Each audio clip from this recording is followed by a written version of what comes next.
Welcome to episode 9 in our Destiny 2 playthrough. There's a bit of a time jump to begin with. After completing the arms dealer strike in the last episode, we noticed we didn't achieve anything towards our chest armor task. So we headed back to the tower and tried to gather some perspective.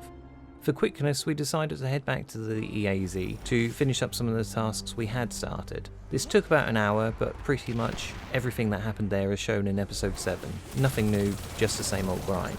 I think at the time of playing this it had just gone midnight, so we didn't feel like googling anything as we knew we'd just decide to do whatever it said next time. So instead we travelled back to the EDZ to try and get some of the public events completed. So back to the present, we're at the Gulch in the EDZ waiting for the next public event. Looks like the Fallen are bringing in a glimmer drill. Keep a sharp lookout. A glimmer mining crew. Shut them down. This event is another glimmer extraction, the same as what we saw in the Trosserland in episode 4. So same deal, destroy all the emitter boxes on the floor.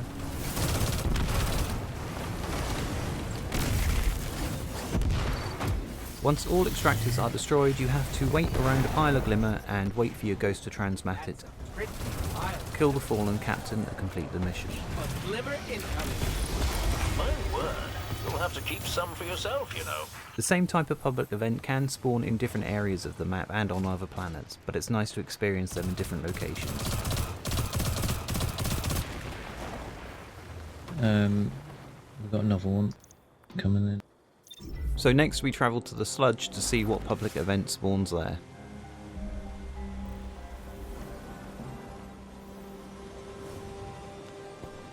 I think you'll see just how tired I was currently feeling, or maybe it was just an off day. Just ask this Dustlight Shard.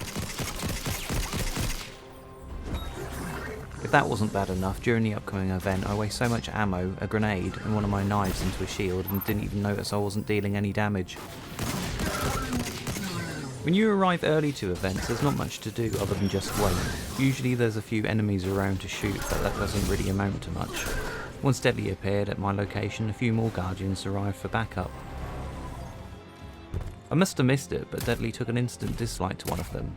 Or maybe it was the other way around. I don't think he likes you. No wonder he's always out of ammo. When the timer hit 0, normality resumed as we prepared for the real fight.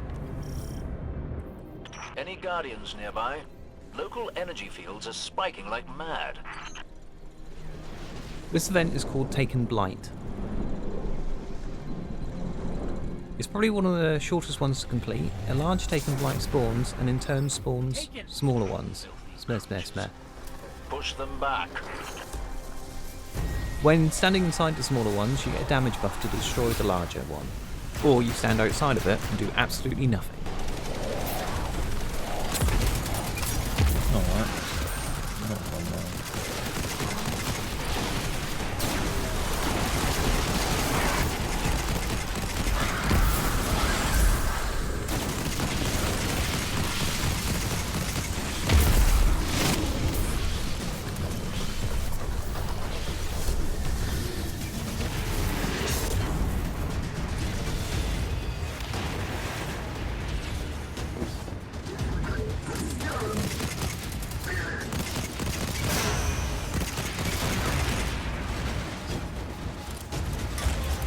Chester. Over there. Where? Here. Next to me. Whatever made that blight is coming through.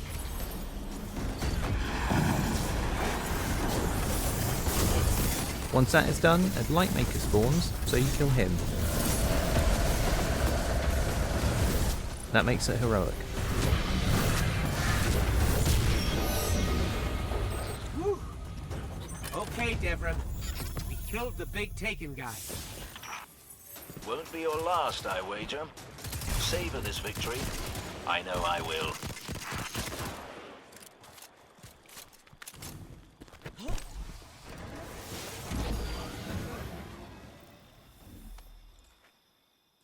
And do the Windling Road.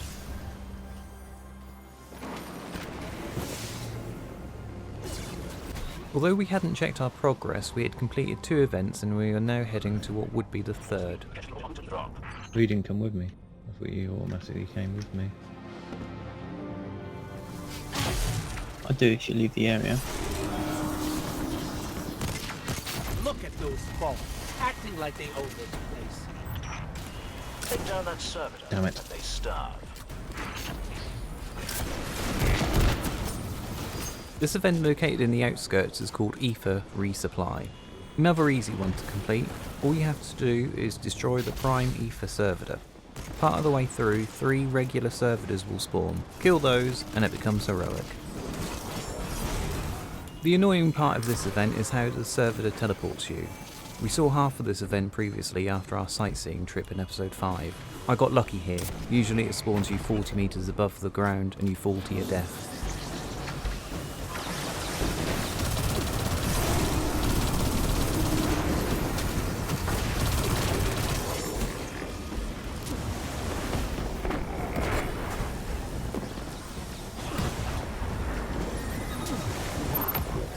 Yeah, that's support unit.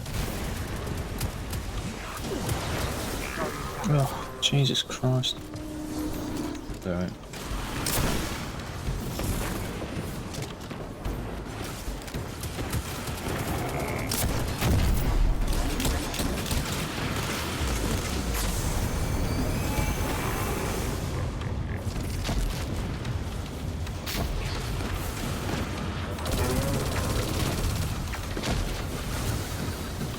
Down.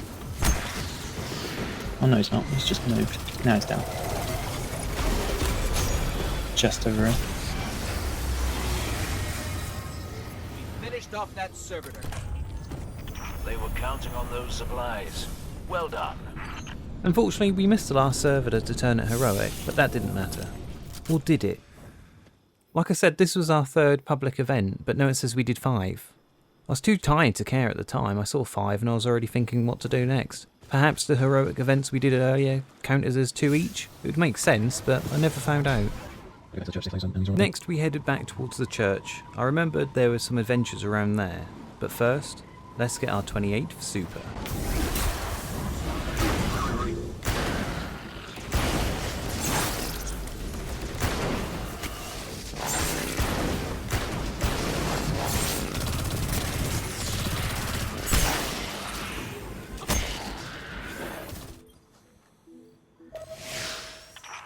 Thanks for checking in, you two.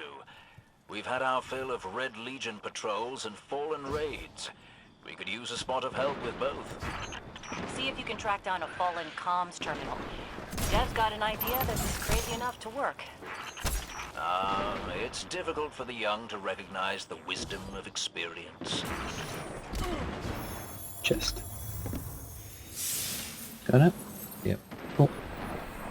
Adventures were side quests that could be picked up in the open world environment. They helped to expand the story and lore of the game and even helped you understand the relationships between some of the NPCs. They were shorter missions, but while you were doing them, you could still see other players doing their own thing on the map. Excellent. What say you use your access to prepare a broadcast in Fallen speak? I've been meaning to put this Cabal communications cipher to use. The Red Legion fighting the Fallen for a change. Great idea. I can extract archived audio transmissions from any Fallen in the area.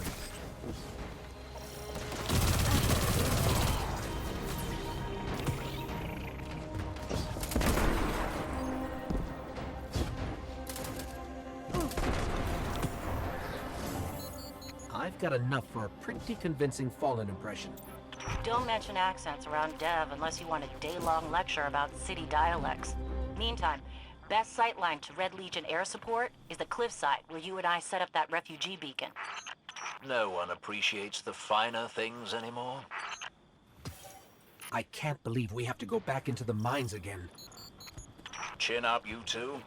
Good news, you'll be able to use a Fallen teleporter to reach the top. Bad news, they've wired the place to explode. So, If I run a deep scan of the tunnels, we can borrow all these traps and explosives. Adventures were also a great way for the game to use areas of the map that were used in the story missions that were still accessible, but were secluded enough for you not to normally go there again. Playing them every once in a while kept the game feeling fresh, as the repetition of some of the other activities had the chance to become stale very quickly.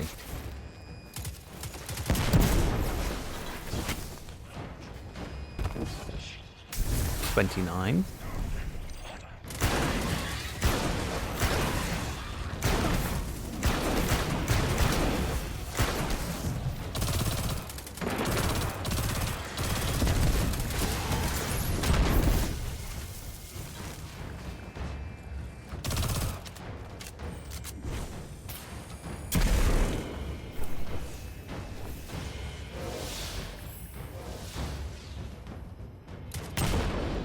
Got it. Now I can transmit these horribly dangerous explosives wherever we need. Anything left?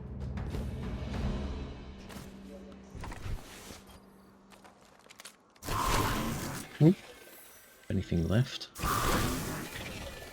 I don't think so.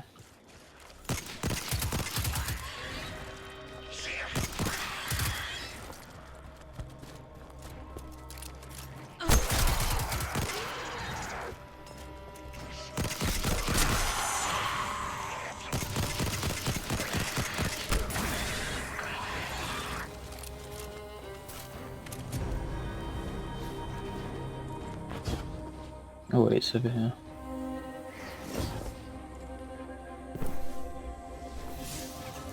Great work. Broadcasting the message now.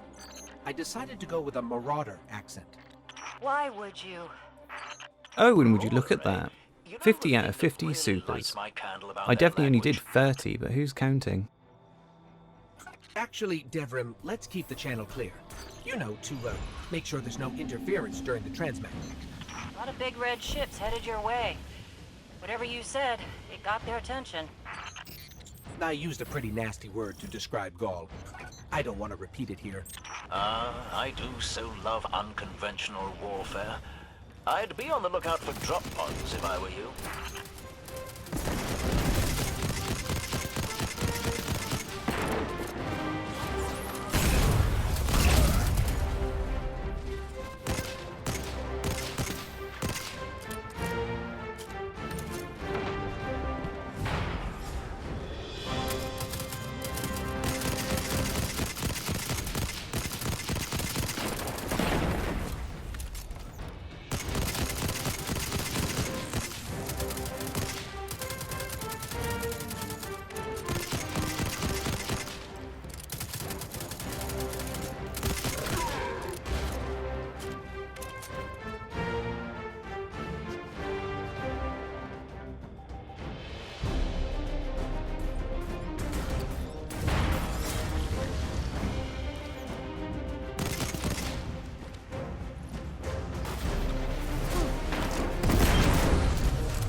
I could hear the explosions all the way back here. I bet it was quite a show. Which means the Fallen and Red Legion heard it too. We'll let them shoot at each other for a while, and clean up whatever's left. Great work. We headed back to the middle of the map to do a couple more public events as we picked up a quest from Devrim almost immediately after we completed the others earlier. We did a Glimmer Drill and an ether resupply which left us at Firebase Hades.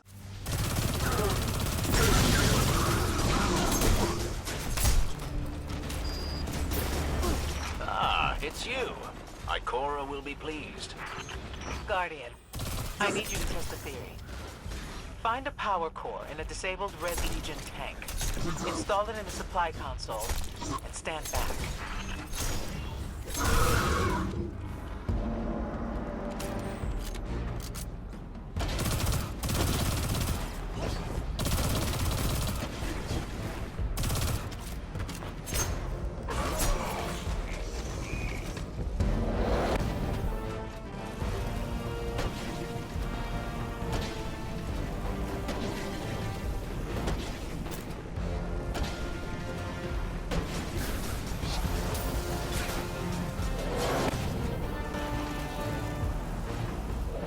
The vehicle I'm currently in is a Cabal Interceptor.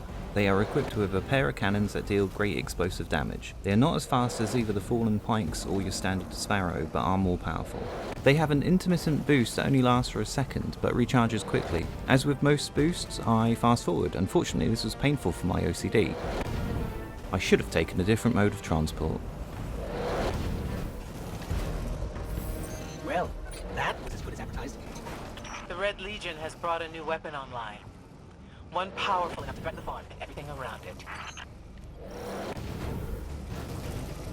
While you're in transit, I'll try and fill in the gaps. Back in the city militia, we used to see the Fallen try to repurpose technology from other races. And fail rather explosively. A glimmer mining group. Shut them down. Conversations with Devram surfaced a memory from my studies. The Cabal are made up of many different races. They have always struggled to adapt to a single technology. I'm not sure I understand. That new weapon is an artillery cannon, too big for you to blow up. But you could exploit that weakness. Thing with the power cores. So,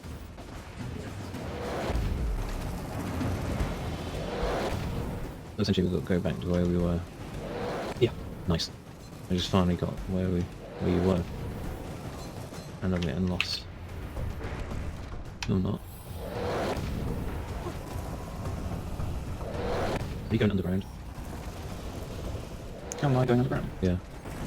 Not currently. that's pretty high glimmer. Hold them off while I transmit this.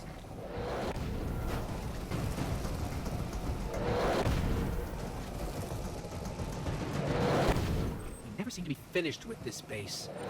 Where do we start? What we've observed, the munition power cores are only exposed during recurring maintenance windows. Then I suggest you force a maintenance window.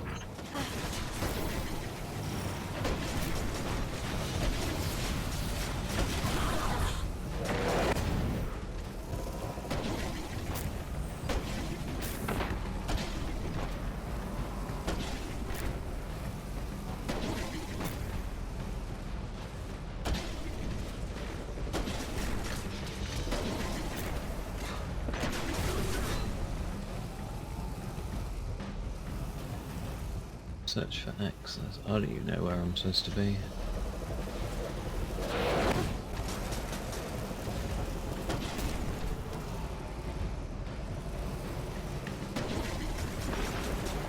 In this tunnel.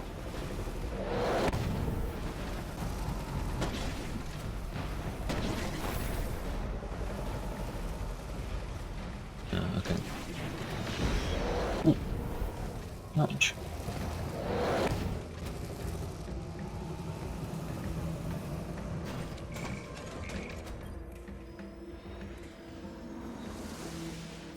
Okay, munition systems unlocked. Now to expose the power cores, I need to override the maintenance schedule.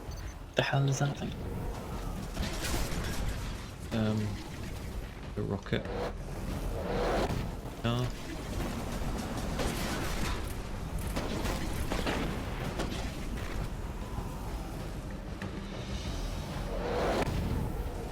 Oh, okay. I'm just standing in the circle.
artillery cannon will be offline for minutes. I mean weeks, I think. The Cabal never were very good at details. Good thing for us. This is another step to ending them for good. Well done, Guardian.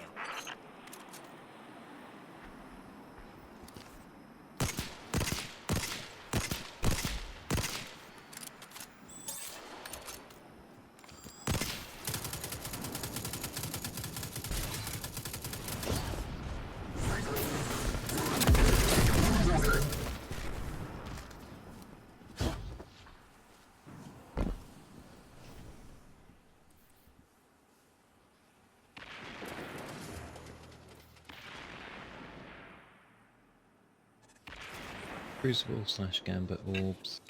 Playlist strikes. Again, for whatever reason, it says we've completed the Avengers, but we only did 2. During the summer solstice of 2020, Bungie implemented a feature that allowed progress to be double or even triple. Once you had completed the Magnificent set on one character, the second took half the time. If you completed that, your third character would only take a third of the time. I'd been playing as a Titan character when I wasn't playing with Deadly, but it wasn't at the same stage to help this character. There was also a bug with the Titan. It was able to gain the bonus, but not give it, so it was best to leave that character until last. So I have no idea why our progress was boosted. We don't need to do any more. Fallen? Do we not? We see Avengers, around here no. at Cabal. Oh, I didn't realise we did 5. With that said, we'll leave the episode here and pick up with us attempting the Strike playlist again. Sorry for the amount of voiceover in this episode, but due to the time we were playing, I was whispering and Deadly decided to inhale his microphone. So hopefully I was able to clean that up a bit. With Destiny 2 consisting of a lot of rinse and repeat, I'm trying to edit out a lot of the stuff that's very similar to what we've already done, but keep our progression story coherent. If we did something before, I'll try and explain it. If it's new, I want to show it. Unfortunately, some parts can seem slow, but that's where I'm trying to use the fast forward. Hope to see you in the next one. U.4.I.R out.